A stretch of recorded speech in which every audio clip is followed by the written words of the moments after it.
Hi everyone. About a year ago, a brother of mine named Jacques and myself, we filmed a podcast in my backyard in the garden, and it was shortly after I discontinued my podcast and I didn't get around to editing it, and I felt really bad, but I finally did edit it and put it together and watch it, and it's a really great podcast where Jacques came out and he really was able to share with me a lot about his dharma and his purpose, and Jacques is someone I really respect that is better than anyone in the world, really, that I know of at helping people cultivate joy from within.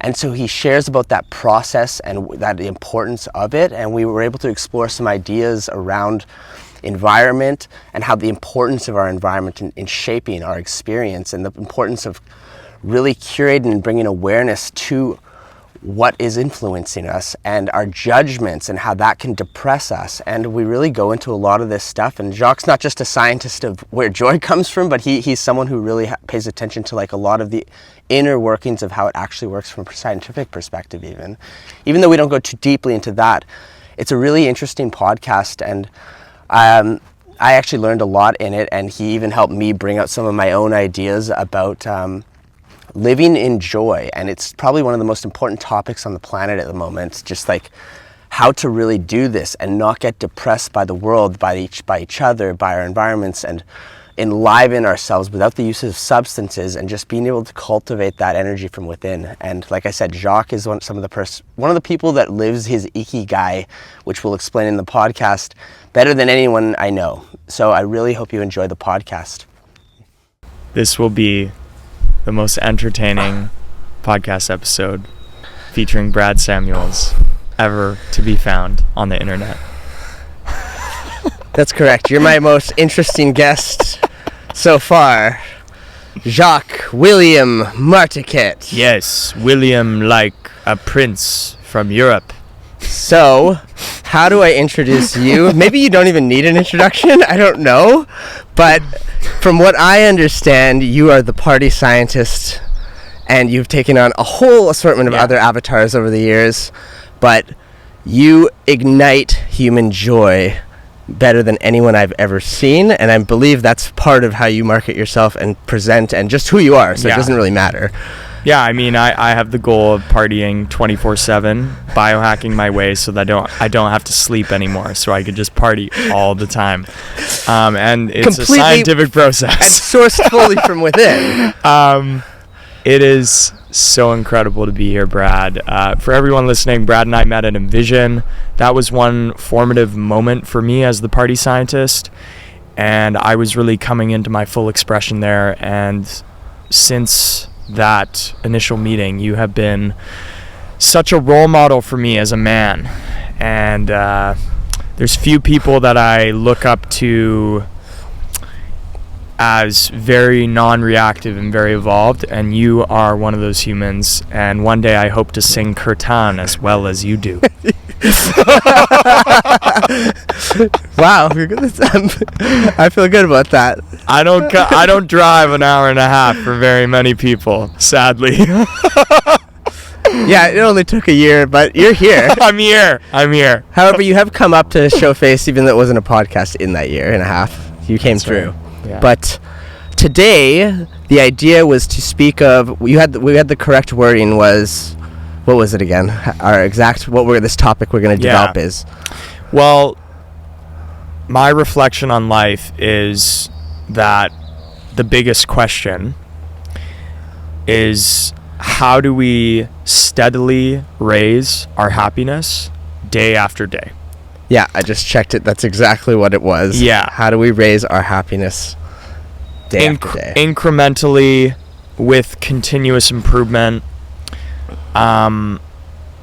versus backward progress, versus forgetting what we've learnt and falling into the same patterns of being a human, a biologically a slave to biology in some cases. And this is a question that I really think about, and I think I'm well positioned to answer it. Well, maybe I'm not. I feel like that when you said that, when we were chatting before we got started here, when you said that, I realized that's a really important question, and I know that's what I'm trying to do, but I don't think I've ever actually phrased it that way in the thought form. Yeah. Right? I know that I do the things I do, like you talk about kirtan. Why do I do that? Because it actually brings me into my heart, and I connect into the present moment with my voice, with my breath, everything, and it raises the joy.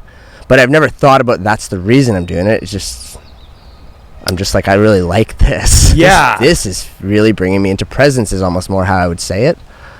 But presence is a joyful experience if you're actually present. Presence is a joyful experience, and presence is there's like the unconscious experience of positive mood and joy, and then there's like the deep presence with it. Yeah. And presence is one of these skills that enables us to enjoy life, and I see it as a skill.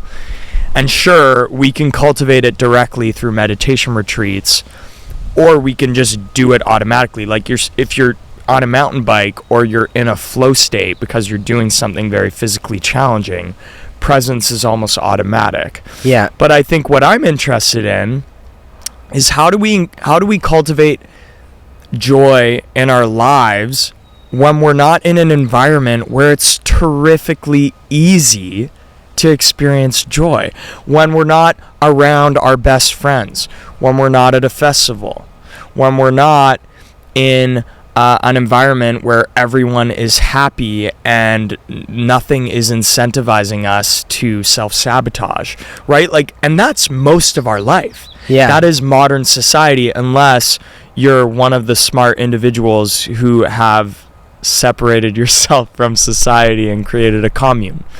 In which case, I would like to apply. I think they still have challenges at communes. Just so yeah, you know. true. So it's such a broad question, though, to center a podcast on. Is like, how do you increase joy in your life? So I'm not going to speak from a place like I have the answers, but as we ask that question, because that's actually not a question I really ask, and now as I'm thinking about how do I steadily increase my joy, and as I feel that right now, like the simple answer that just came up is to do more, put my attention on more things that create joy. So feed joy. Things. I mean, paintings, whatever, cars, jewelry. So feed your. Maybe, I mean, there's a difference between you can judge people and be like, oh, like that should not make you joy because eventually it's going to lead you to suffering and this and that, but they'll find that out on their own. And like and some of the advice I got from a friend of mine when I was doing some yogic work with him and breath work, he said his instructions for me and his homework basically for me was, he said to follow your I think it was follow your joy, follow your passion. Yeah. And so if we're just actually always doing that and feeding that, then I think that's part of the equation. The passion, yeah. Are you reading about the things you love? Are you writing about things you love? Are you speaking about things you love? Are you talking about things you love? Yeah, and the word engagement comes to mind as you share that, because when we have a passion, we're engaged in life, right? And I just published a post because I recently separated from the first woman that I would consider marrying. And I published a post, and long story short, my reflection is that my ultimate immunity to depression is my strong sense of purpose. Yeah. And I'm the party scientist. I've developed an identity around this purpose of helping people find natural joy through human connection, right? That is my purpose. I love that's every like the mission second. Too of what you do. Very much so. Very much so.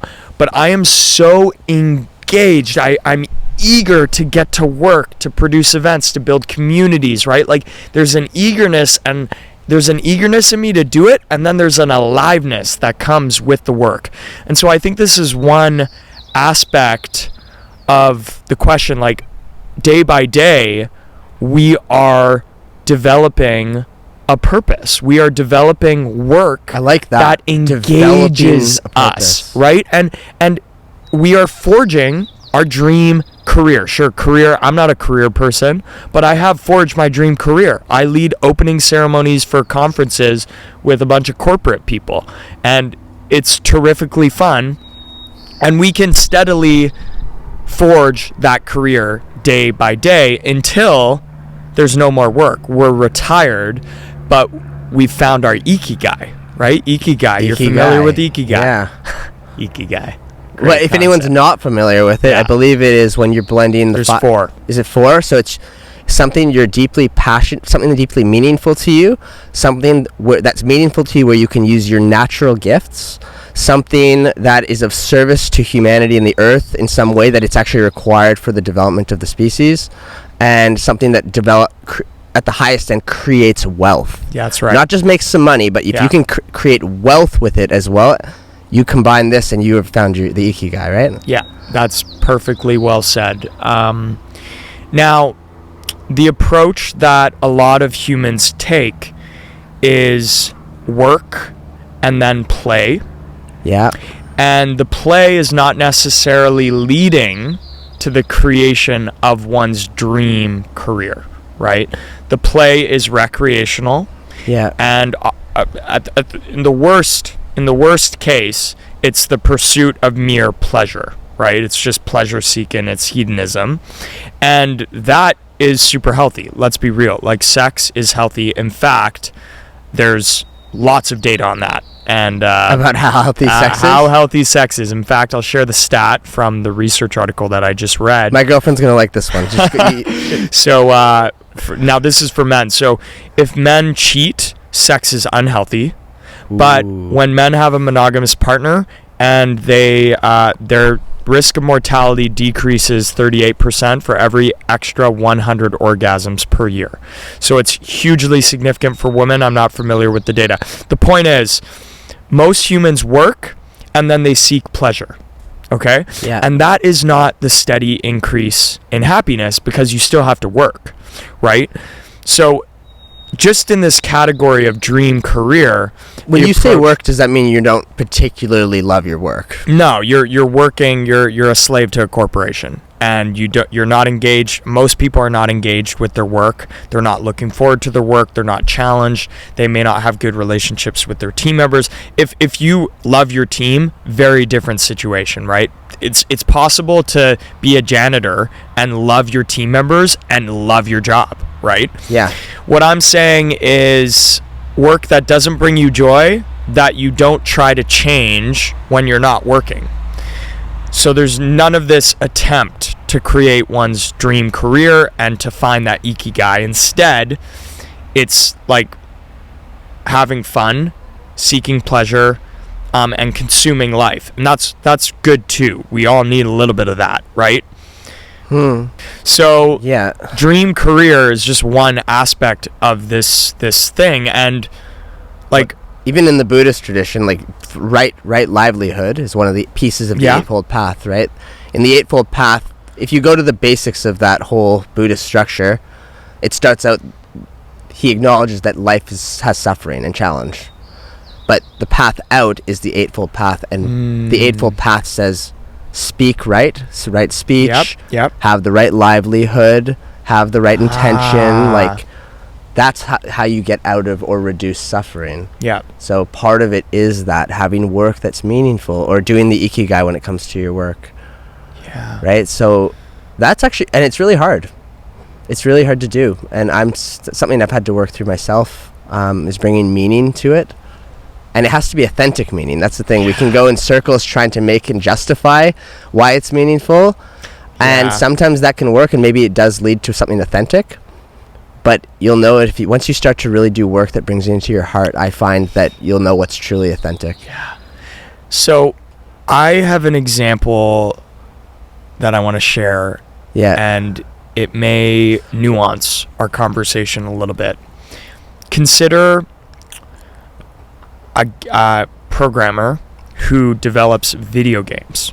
Yeah. And let's say those video games are about violence and they don't lead to any education at all. But say that programmer loves creating these video games and loves video games, right? Well, they may be intrinsically motivated to develop those video games, right? They may have found their ikigai. And so the reason I'm bringing this example in is what's most important in life, and I want to come back to Father Eckhart Tolle. The only book I've read twice is The Power of Now. I got to read more books twice. What really matters is our experience of life in the moment. And so if the video programmer is creating these video games that cause addiction in young men, perhaps, but their experience of life is rich and they're creative and they love their team and it's their ikigai, the impact is a thought, right? And so like when we're talking about meaning making, it's a mental process often. And I think the primary, when we're talking about steadily increasing our happiness, it's not about the thought, are we happy or not? It's our experience in the moment. And so what I'm saying is there are careers that I judge, that you judge, and we wouldn't consider them impactful or meaningful, yet the person's experience who's doing creating is engaging them with life and bringing them joy. And that is all we have. That is our experience of life. When we're asking ourselves questions, is this having an impact on others? Is this meaningful to me? We can create suffering. So the principle here is twofold. There is the present self, and then there is the remembering self. The present self judges happiness by the experience in the moment. The remembering self judges happiness by memories, by thoughts, by visions, by mental manufacturing. And both are important to function in this society, and we need to remember things in order to steadily improve our happiness. But when we suddenly start focusing on the memory instead of the experience, that is when we can manufacture suffering, right? Yeah. And honestly, most of the suffering that does occur is in the thought forms, right? It's the reminiscence on the past and the fear of the future, right? So like that's why the power of now. If you look at all the spiritual texts, they're the same, and they have the same title: "Be here now," "The power of now," "You are here." Right? Like these are titles of books that are written by the greatest sages to have ever lived. Some of them, but enlightened beings. And what they're saying is that when you return to the presence, you realize that life is good and perfect and everything you have is here. It's abundant. But as soon as you go back to the thought forms, you have access again to past and future. And that's where all the hesitation and anxiety comes from. Fear of the future. Yeah. But my teacher, even a teacher that I had, he commented on me, and he said that a challenge you're having right now is that you have positive thought form on the future. Now this is interesting because he said you have he said he identified me as a positive ego. So positive ego is someone who lives of the ego and they like their ego. So he's like, the challenge you'll face is that it'll be hard for you to get out of the ego because you like it. But the problem is it's not who you really are. It's not your true self, right? You're still knowing yourself as a smaller self. And if you want to know yourself at a higher level, your higher consciousness, your higher self, you have to move past the ego. But if you don't want to because you like your ego, it's hard. But the other issue is like you're excited for the future. So you think about the future, which means you're not present. You believe that the future is going to be even more beautiful, which means you don't recognize the perfection of the moment right in front of you. There's no future moment coming that's more beautiful than this moment. Whereas someone who has a negative ego and perhaps fears the future, now they're projecting and creating that projection into the future, which is all happening in the present moment in the thoughts.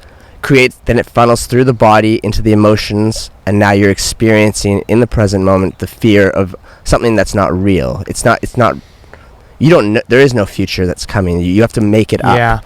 Yeah. And then same with the past. I have to make up a story of the past, attach myself to it, and that'll create the fear, or it could create beauty too. I reminisce on the past, but this is all happening in the present moment. Well, this is a big question. Does our relationship with the future or the past lead to positive emotional outcomes in the present? It could. And right? For some people, it certainly does. I mean, the power of visualization, the power of gratitude, right? Gratitude is the number one positive psychology intervention, is gratitude journaling. But even with gratitude journaling, it exists in thought. But you could also, if you looked at someone's gratitude journal, you could also detect where they are in their journey, because you can see, are they grateful for past events, are they grateful for future events, or are they grateful for what's right now? So if I read someone's journal, I'd be like, I'm so grateful for my body right now. I'm so grateful for the meal sitting right in front of me. I'm so grateful for the connection I'm having with Jacques right now. Versus like, I'm so grateful that I won that award 5 years ago. I'm so grateful for like a future that is hopefully coming because I'm putting gratitude on. Okay. There's something here that's really powerful. What time horizon should we be thinking about? Right? Because we're talking about the steady increase in happiness. Yeah. If we want to become happier to an extent, we must plan for the future. I plan for the future, but it's like very immediate. Do I reflect on the past? Well, hard to plan for the future if you don't reflect on the past. Exactly. And if you don't remember the mistakes you've made and the times where you've created suffering for yourself, you will not change. Reflection on the past is necessary to steadily increase one's happiness. Learning is based on memory to an extent. So what I do in my life is I journal about the previous day every morning. And this is my keystone habit. This is my number one habit that leads to the steady increase in happiness, is reflecting on the yesterday. Yeah. And living today with the knowledge of yesterday and what I want to change from yesterday. So it's a very narrow time horizon, and what that does is it reinforces the neural circuits that I want. And it's just yesterday. It's not rumination. It is memory. It's learning. It's reinforcement, right? So just coming back, positive ego versus negative ego. Like, if thinking about the future and thinking about the past enriches our present moment in some way, and it can enrich our present moment in multiple ways. It can impact our emotional state. As an example, if we started this podcast with a 1-minute gratitude meditation, which we would think, like in our heads, maybe we thought of yesterday, maybe it wasn't the present moment, it would enhance this present experience we're having, right? Yeah, so I think that the positive ego is not all that bad, and the issue is when we start to plan years in advance, or we're just going back on memories that are not really relevant in the now anymore. Yeah. Or we're going back on memories without the intention to improve our experience in the now. We're just escaping. Back. We're escaping. How many times have you gone... you're not the best example, Brad. But just people. People. How many times have you gone into your photo book or your photo library and escaped the present moment by reminiscing the past, right? Maybe you weren't feeling that good and you went back on photos of the past. Yeah. Right? That would be an escaping thing, because I told you I'm about to go to sit in a vision quest, and the intention is to just sit in it and face all of it for a while, right? It's hard, but it's hard to do, right? And there is so many distractions today now to keep you from doing that work. And as you share that, I'm thinking about the importance of joy alone. And these experience, like, what percentage of our lives are we alone? And if we think about that and we realize a lot of the time we're alone, then we need to not just learn the skills that I love to teach, how to evoke interpersonal joy, but we also must learn to hold that joy in us and to not depend on humans for our joy. I'm a huge advocate for human connection. Joy from humans, but don't count on that for like your strong. That's right. We need to diversify our joy so that when we're alone and these experiences, right? That's good. Brad's doing the Vision Quest. I've done the Darkness Retreat. That's when I started to pronounce my name as Jacques instead of Jock. These experiences force us to surrender. All right, I want to take. You just said a really important word, and the word is surrender. And no, don't go there. That triggers me. We're all triggered. I know no one wants to surrender to the will of God, but I think it's an important one, and I've realized actually more recently in the last year for myself how strong my will is, my personal will. And my personal will has made me create a lot of stuff, but I'm really struggling to... The way it arose for me actually had to do with money.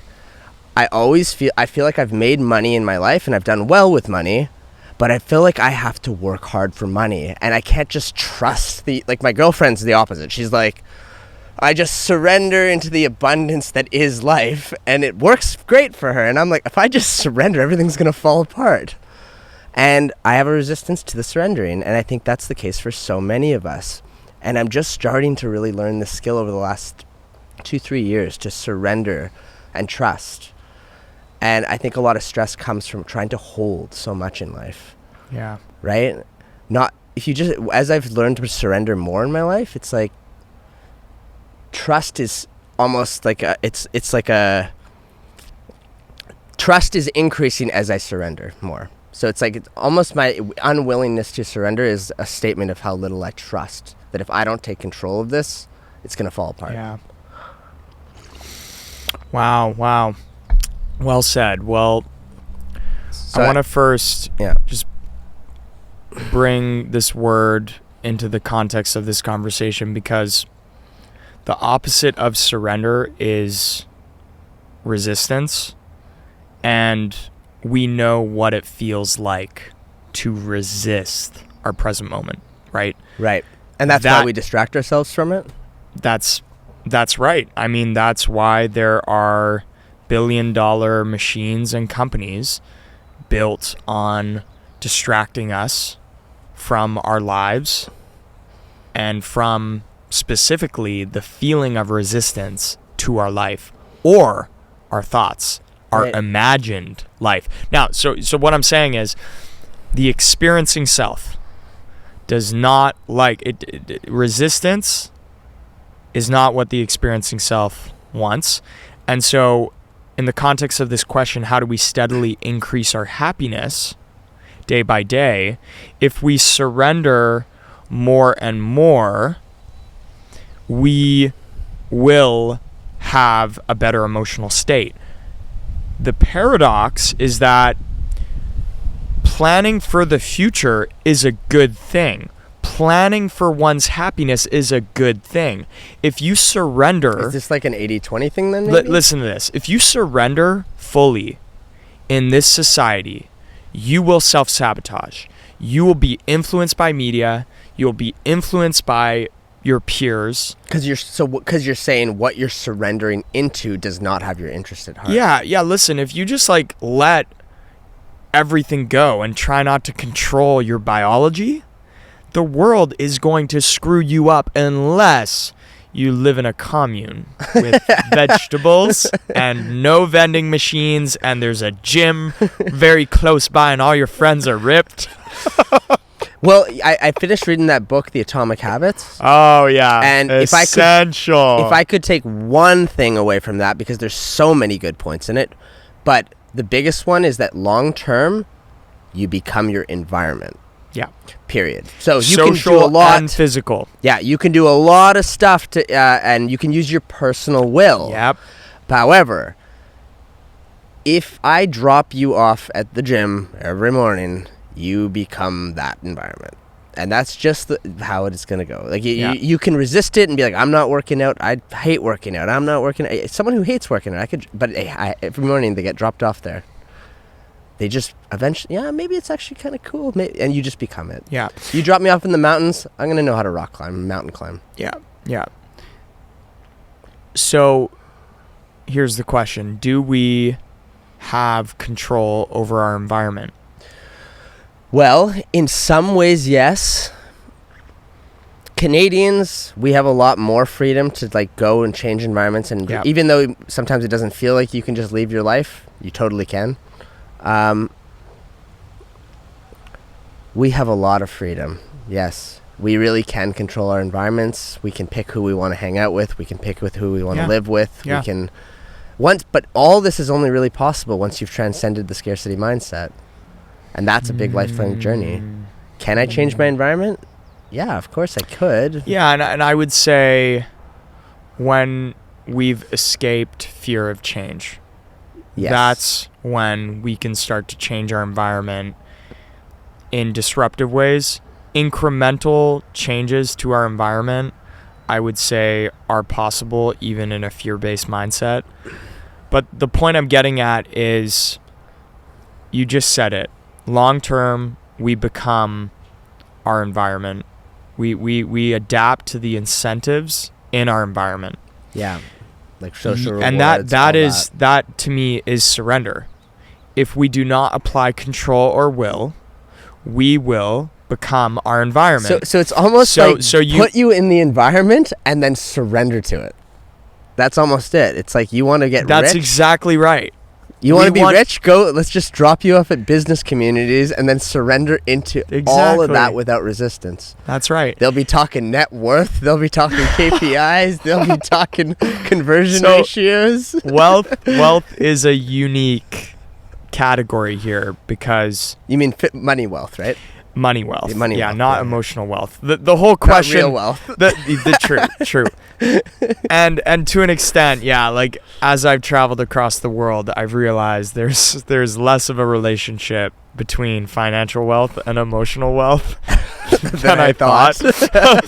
But the question here is, how do we cultivate emotional wealth that is anti-fragile, right? Which is ultimately joy. That's right. Back to the anti-fragile joy is joy regardless of events, unexpected bad events in your life.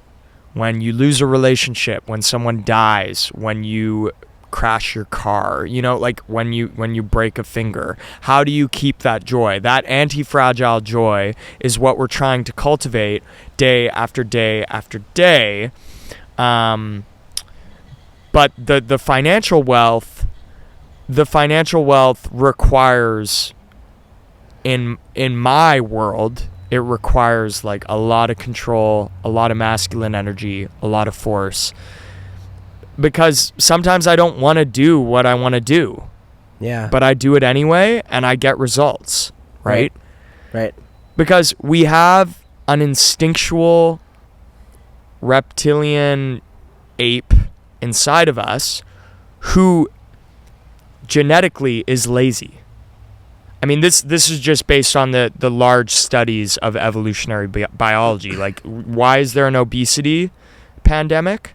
Well, it's because our body's designed to preserve calories as much as possible. Why is the divorce rate 50%? Well, it's because our biology constantly impels us to procreate. So the point I'm making is we must control certain aspects of ourselves, but once we're at a certain point of development, yes, surrender is pro experiencing self. It brings joy and calmness and peace into our present moment, and that's what we want. But if you tell a baby to surrender, a baby's gonna cry and get angry. I would throw rocks at my sister. That's what I did. But I was surrendered. That is the surrendered state. You're just like doing what's coming through. Yeah. I want to come back though to like we were going on about environment and how if you surrender into the environment, you become the environment. So the question I think comes back to perception.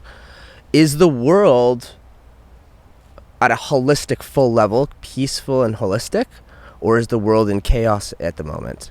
And this is the interesting question, because the news would display that the world's quite chaotic right now and the world's kind of fucked up. That would be, I think, how many people might say the world is. If I asked them, how's the world doing right now? People be, the world's kind of screwed up. However, if you asked an enlightened being, he'd say the world and the universe is completely in harmony right now. So the environment, I have been dropped off in the environment. Here I am. I'm here in the world. That's the environment. And the world is peaceful. The world is in harmony. The universe is in harmony. Yeah. Life is as it should be.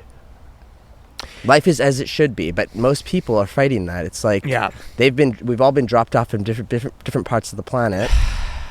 And if you believe the world is hostile, that's the environment you believe you're molding into. I don't want to fight with that hostile environment. Mm-hmm. So I think it comes back to our beliefs and our understanding of the universe and this environment. Is it a good environment or not? Yeah. There's so many layers to what you've just said.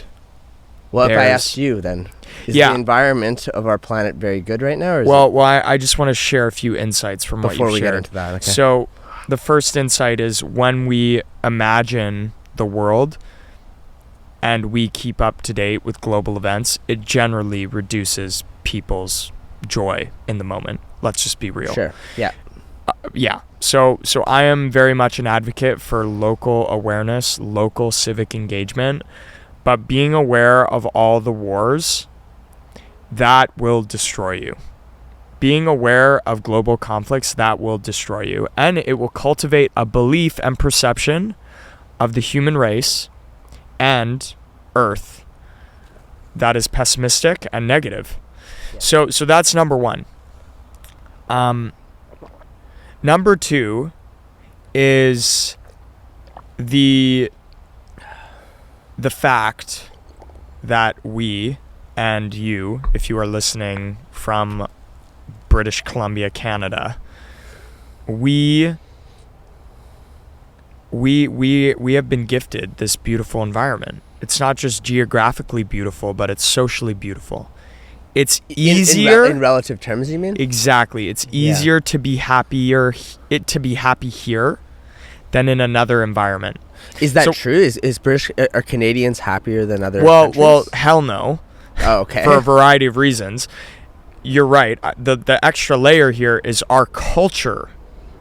The cultural environment that we are in here in British Columbia, we're less lucky. Well, so the point I'm making, I have a lot to say on that. Yeah. Just coming back from Nepal and their culture. Yeah. And what they know about our culture. Oh yeah. Go on. So the point I'm making is we're talking about the impact of the environment on our experience of the present moment. And we may have less problems and concerns. We feel safe. We're quite safe here. No one's going to kill us. Physically, yes. Right? So what I'm saying is the environment matters, and where we live on the earth matters because it's the environment. Now, can we adapt to whichever environment? Yes, we can. But the larger theme here is when we are trying to incrementally increase our happiness, we need to incrementally improve our environment. And so that may involve moving out of a country, out of a city where it's unsafe, or where the left versus the right are just attacking each other, or where there's community strife, right? Yeah. You know, so that decision that is under our control. We can change our geographical environment. Some people can't because of financial barriers. Some people can.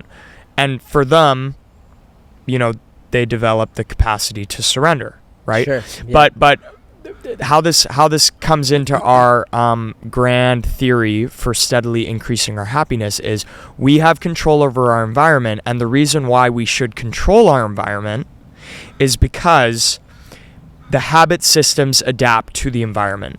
Yes. Well, I feel like we got that point well across, and I agree with everything you just said. And I think, coming after reading Atomic Habits, that was the most important point I wanted to come out, like, that I refined. I'm like, that's what I want to make sure is anchored for me. And that's one piece. So, we have more to explore, though. We also have to talk about what environments are conducive. Yes. To the steady increase. So if you want that increase in joy, you need to put yourself in a joyful environment. And for me, joy and or you got to go do a vision quest. And harmony are like both together. Yes, you can go do a vision. I don't know if the environment's but see, this is where our theory breaks down a little bit, because if we don't intentionally challenge ourselves with adversity and with pain, our joy will be fragile. So we will not develop the ability to surrender either. Surrendering, the muscle of surrendering, does not develop without environments that require surrendering. And also, if you're surrendering into challenge, that can be a joyful experience. True. It's a meaningful That's experience right. to overcome challenges and to go through challenges. It's kind of like that book, Man's Search for Meaning, right? Certainly. He found meaning in overcoming adversity and challenge. Yeah. And I think you're enlightened. I think that's what an enlightened being would say. So it's not valid. What I'm getting at, I agree. Like, I'm at a point where when resistance comes up in my body, I almost laugh at it. Like, I find it comical. Yeah. Because it just has no control over me anymore. So it's a joyful process. I remember years ago too, and maybe this is a good one to bring up. Yeah. You were working through, and I can see you've come a long way, is you were working through judgment. Oh, that's right. You were working through judgment, and how what I know about judgment, and as now, I've never been an overly judgmental person, but what I've realized about a judgment is that judgment is a way to realize something you don't accept about yourself, right? Because if you think about the higher consciousness, the higher way, yourself is the everything. And so when we judge pieces of ourselves, being others or events or anything, to me what it meant, what I realized later in my life, like a few years ago, was that it's a statement. I don't think the universe is Brad, don't think the universe is as it should be. I think that God is making a mistake, which is insane. And that's a form of resistance. Yeah, because I'm not accepting what is the truth of existence. I'm not accepting the truth of God. That's right. I'm not in a state of acceptance. Brad, the ego, believe that the universe has made mistakes. And that's a ridiculous thing, and that's what helped me realize, okay, it's just. So I started to realize that every time I feel a judgment, I realize a part of myself I don't accept. So bring it home. Yeah. But judgment is typically a projection outwards about something or someone else. Okay. So and you were working through this, and I want to hear your take on judgment. Yeah. So this is wonderful that you're bringing up my greatest character flaw here.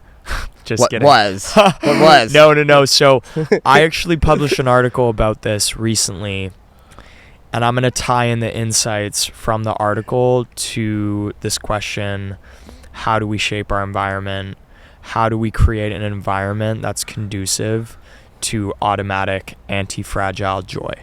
Right? Okay, so judgment is different than assumption and is different than perception. Yeah. Perception is, I notice something, I don't label it, and I accept it, and that's what's happening. Perceived it. Judgment is, I notice something and it doesn't align with my values or what I want in life. So judgment in that definition is a virtue. Judgment, when it causes us to separate from others, discriminate against people, or when it causes a negative fear response, then it's resistance, what you're describing. I like your distinction. So hold on. Judgment is a virtue. What you're talking about resistance.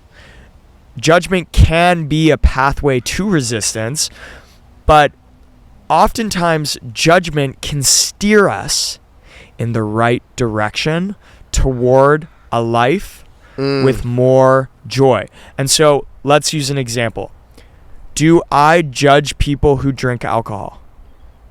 Okay, let's talk about Jacques' greatest judgment. Let's be real here. Do I think people who drink alcohol can be intelligent, can be great company, can enhance my life? Yes. Okay? Yeah.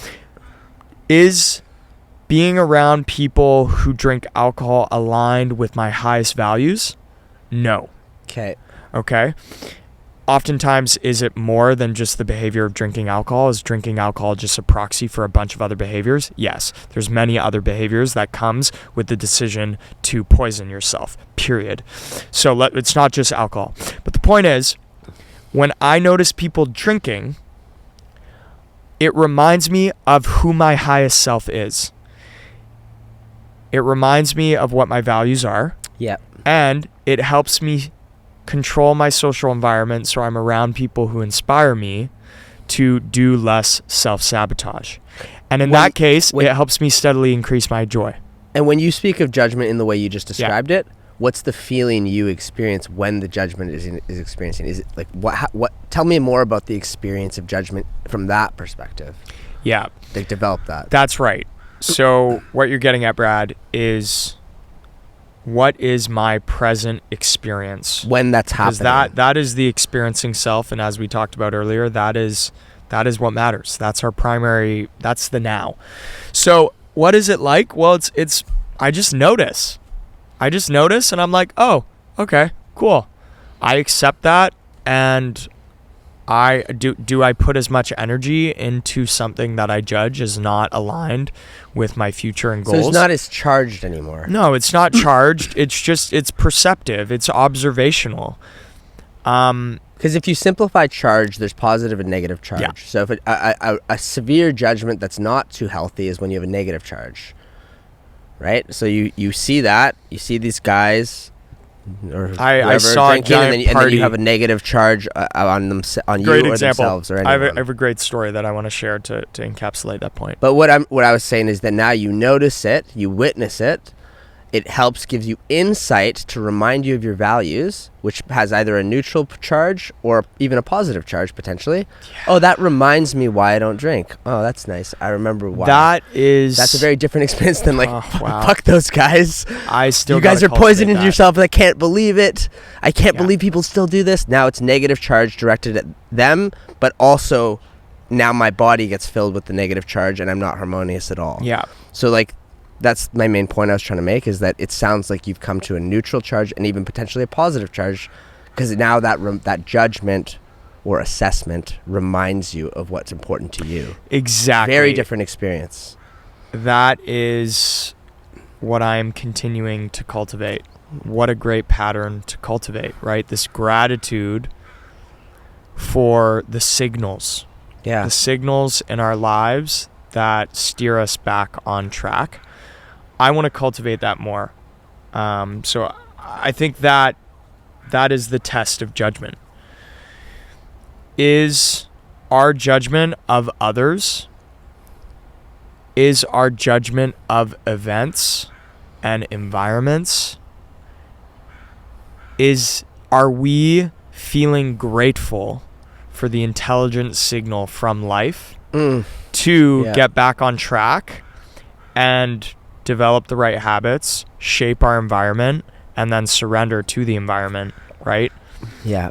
Yeah. And I'll just say once more, resistance is a gift because it helps us cultivate that surrender muscle, right? So like the more resistance we experience, and as long as we have that frame and that experience in our bodies of gratitude for the resistance that's coming up, then suddenly, well, and that now we're talking like living in a slum. If we were living in a slum, then we could still be joyful because we have this incredible surrender muscle developed, right? Yeah. So yeah, thank you for sharing all of that. It's a lot of stuff coming up that I had no idea that we were going to trend this way in our conversation.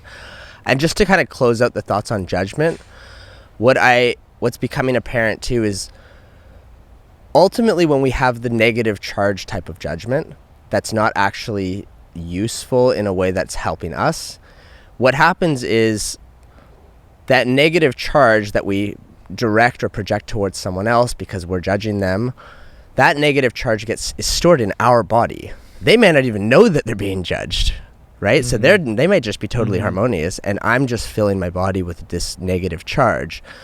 And what happens is, coming back to what we talked about earlier, the present moment, the only thing I have in life to share is who I am, and who I am is the energy I carry now.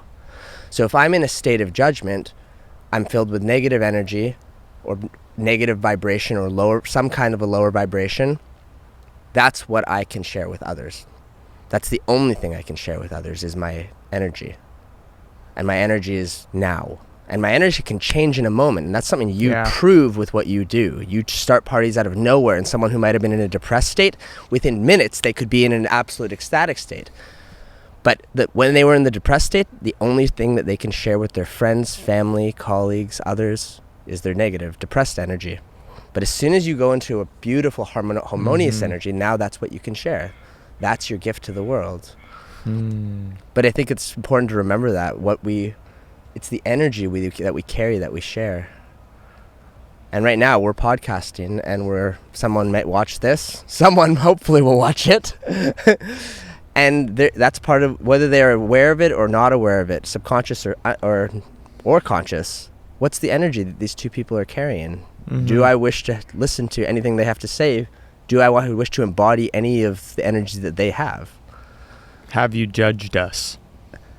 Right? And you could judge them as good. You could be like, I judge that as very beautiful, right? That's a judgment. And then you're like, oh, that's beautiful, and that fills you. Now I feel that positive beauty. So this really is it. I call it like emotional maintenance, right? This awareness of ourselves, our vibration, our vibrational awareness. And I was biking home from a dance party last night, a sober dance party. Yeah. And it was ecstatic, so much fun, great conversations. And then I'm biking through the park, and I see just this stereotypical college booze smoke fest happening on the beach, and they're using the same speakers that I use. It made me a little sad. Did it make me sad? See? Yeah. There you go. There's the subconscious speaking. Yeah. I passed by, and I remember I stopped, and I had a big smile on my face. Wow. Because it was so awesome that these people were hosting this party spontaneously. Did I notice the social norms of self-sabotage? Of course. Did I feel drawn to connecting with people there? Not really. I wanted to go home and sleep. But I had a positive charge as I looked upon this conventional booze fest. And so I was aware of that in my body. And so I think, we've complicated this conversation.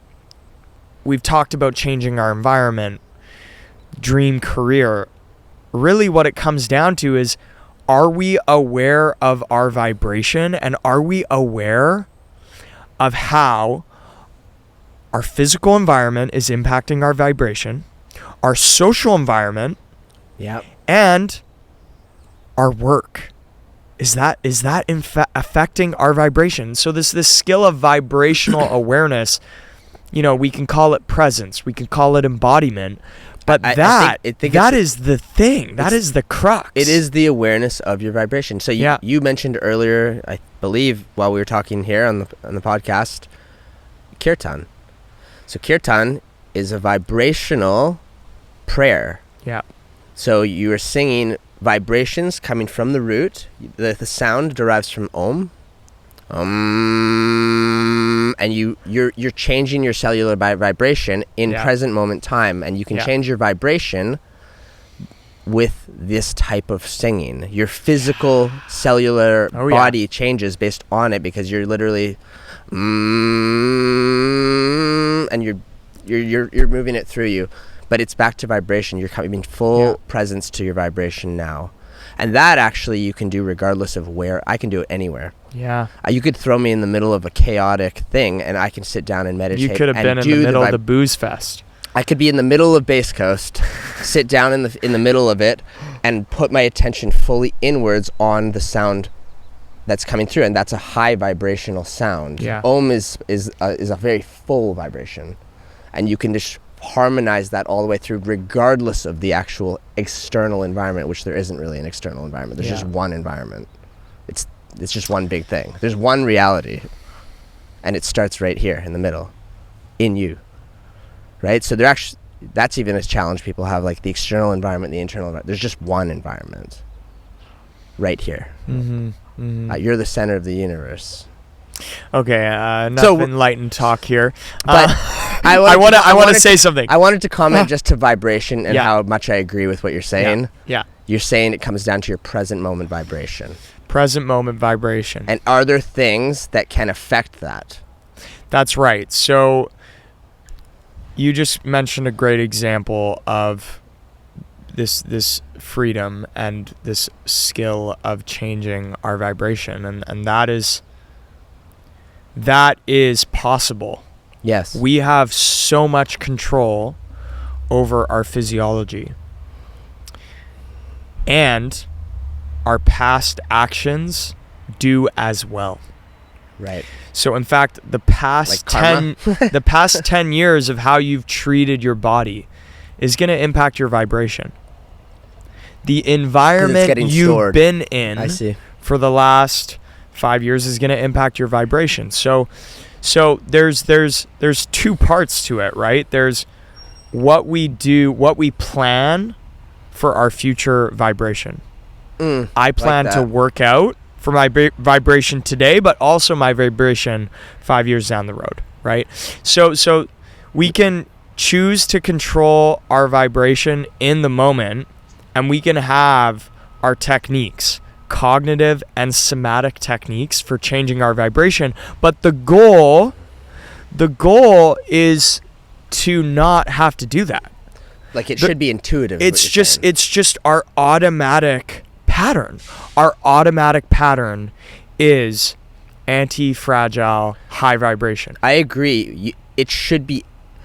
We want to position ourselves in a way that those are clearly the things, and we don't even have to think about it because it's so intuitive because of how we've lived our life. Exactly. I don't actually it's a habit. I don't have to set goals for fitness because I've been working out for 20 years now every day. I don't not do it. Even when I'm not in a good mood, I still do my pull-ups because I have to do that. It's part of my life. So I don't need goals or effort required, even though the actual activity is effort, but it's actually more effort for me to not do it. Same with singing is becoming that way now. Or I need to go rock climbing. It's not like I've got to go climb. It's just like I need to relax, so I go rock climbing, which is extremely physically difficult. But I do it because I need to relax into who I am. So I think let's just, we're coming to, it's been probably an hour at least talking to you here. Why don't we share some of those practices that bring us into that present moment awareness and those things that bring high vibration to our present moment awareness. And do you want to start or shall I? Yeah, I've noticed myself, this is new. These are your techniques, I guess, yeah, right? And I'll just start with something new. Okay.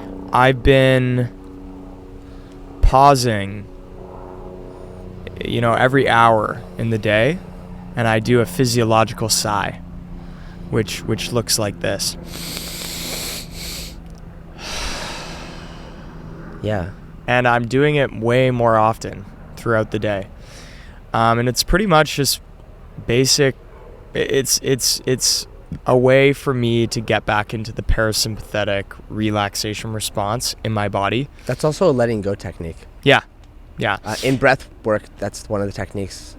Yeah. Well, that is the technique of breath wave. Right on. Yeah. It's physiological sigh. Yeah. It's letting go. Uh-huh. It's with every breath you do the same one. So you keep doing that. So just for everyone listening, it's a double inhale through your nose. So you want to expand your alveoli maximally, and then slowing down the exhale. So that really helps me regulate my state throughout the day. And then there's everything I do before that. I sleep well. I nourish my body with nutrients. I work out. These are the techniques for sauna. presence and vibration? Yeah, like I just make it really easy because my cells are not inflamed, right? Yeah. So everything I'm doing beforehand just makes me very stable. And then there's the piece of I'm just, human connection brings me so much joy, and so it also is one of those behaviors that leads to a rising baseline state because it reduces stress. It's a natural antidepressant. So it's almost like working out. But for me, like cognitively, what is going on when I'm connecting with people is I'm just so excited to be with other people and to learn from them and embrace their quirks. Yeah. Like I have this just terrific excitement and curiosity about human nature and learning about people's unique experiences. So that to me helps me experience high vibration when I'm around others. Yeah. Yeah. And then I just love what I do. I'm eager to work. I love my life. I love my life purpose, right? I'm building things. I'm creating impact. I'm helping people discover this sober version of themselves, right? Yeah. Yeah, and I think that's a big one. Like, I've only actually known you in that way, right? You're probably one of the most purpose-driven people I've known. And you didn't start with the money. That's the thing. You started with, like, the purpose and what you knew was a truth of yours. And you saw that people weren't vibrating at their highest joy, and that's obsessed you ever since. How can we increase joy? It's literally and then you put all your work and you create from that place. And I think I definitely witnessed that in you and how you derive joy from that. And my conclusion from the thousands of parties I've hosted is the social environment is critical. The social environment is critical, and finding people who bring you joy and who are committed to maintaining their vibration through their habits and their mindsets, that is the critical factor, and that's what I try to create in my parties is this ping pong effect of high vibration, right? Yeah. That's why I'm here. Soak in your vibration, Brad. Like a vampire. How about you, Brad? The things that I have learned, I've also always been someone who has followed my joy. What makes me happy, I've always prioritized it. But at this point, like some of the things that I've seen are quite universal, and some of them which I share the same as what you've already said. But the things that start off by the things that bring me into presence include singing.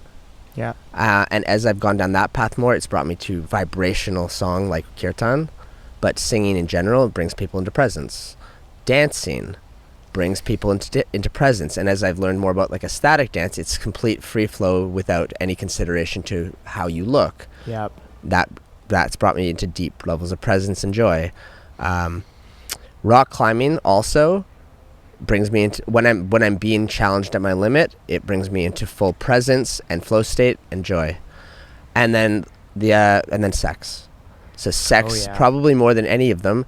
And the thing that all four have in common, singing, dancing, climbing, sex, is that they all break you into deep presence to the point where you forget about your ego. Yeah. When you're in your full, like sex is probably the top one.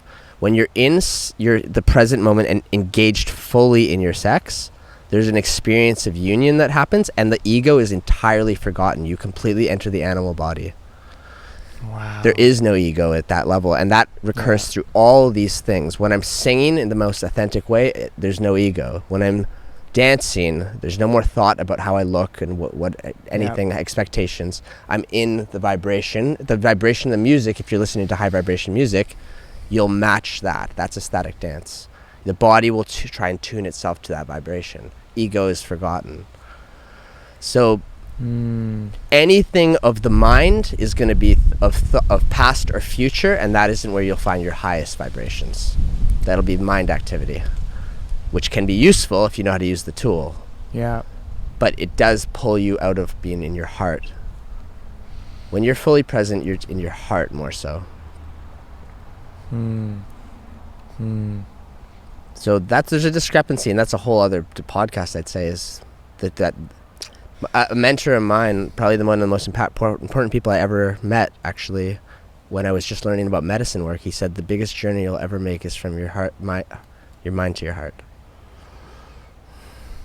And then he said, I like to do my work, and my mind is my office, my heart is my home, and at the end of the day, I always go home. I always remembered these two. Wow. It's where presence lives, though. So, how can one contact you, and what would they contact you for if they were to contact you? Yeah, come to my sober raves. Which are awesome. I've been to many. They're so host good. them in Vancouver. I also write a blog where I challenge our ideas about happiness, human connection. Yeah, it's called the Party Scientist Lab.com. And believe it or not, I post a lot on TikTok because it helps me wake people the fuck up. Interesting. It's crazy. I never thought I ever would, but it's just entertainment, so don't do it. But do it if you want to be convinced to come to one of my sober raves. So Which are in British Columbia typically. British Columbia, Vancouver, around there. Yeah. thepartyscientist.com is how you get in touch with me. Partyscientist.com. Yeah. Dude, thanks for coming out, doing a podcast with me. Now we can go work out on the back porch. Oh, let's do it. Get some squats in. Yeah, thanks a lot for coming out finally. This has been awesome. It's the first podcast I've ever done outside. So the environment does matter. The environment does matter. We're in the garden. Yeah, so it's good. I'm going to re-listen to this. Thank you. You want a hug? Yeah. Oh, good stuff.